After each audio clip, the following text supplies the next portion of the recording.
Now let's return to our project and add a little structure by using summary tasks and dependencies. Let's say that my development project is actually going to comprise of two separate tasks, my development activity here. I can focus here and say Control-N to add a new activity, and let's say that number one is database development. And again, that's app dev category, and that's going to take about 80 hours. And I can say number two is going to be UI development. And that's app dev category. Now, let's say that's going to take 40 hours. Now, let's also say that we want to put these as subtasks underneath the development task. I can multi-select these guys and say indent. And what you'll see here is that development now is a summary task. So it doesn't carry its own category, it doesn't carry its own effort or its own dates. Its dates are dictated by the earliest and latest date of any subtask, and its effort and duration are dictated by the aggregation of its subtasks. If you look here under the General tab, you'll see the summary sales estimate and summary cost estimate reflect all of the subtasks there.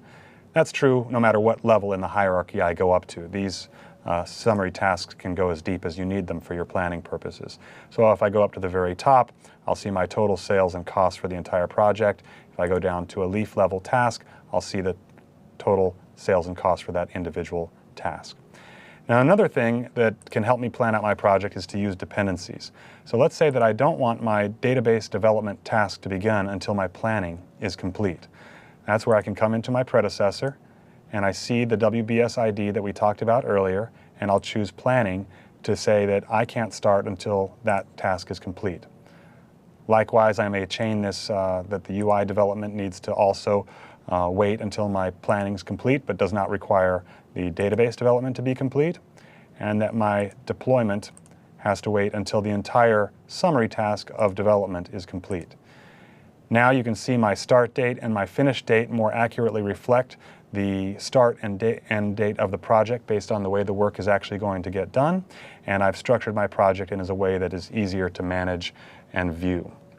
Now, all of this auto-scheduling, when these dates are being manipulated and changed, is driven by the fact that we have automatic scheduling turned on. For instance, if I come in here and say I want to just change this date to 6/1, because I have automatic, oops, that's not a working day according to our project calendar, so let's say 6/4, don't want to start it on a weekend. You'll see that we start to have these errors show up, or these warnings that say, hey, you're using automatic scheduling and you're showing these scheduling errors, and these dates don't jive with the dates that are arrived at by using the automatic scheduling. I can choose then to just turn this off and say I want a manual, I don't want to know about that, I'm aware of that. Or I can completely turn off automatic scheduling and turn off errors and manually set these dates as I see fit. If I turn it back on and then say fix all of these discrepancies, it will reschedule the project to use the standard scheduling rules based on the calendar and the effort that we discussed earlier.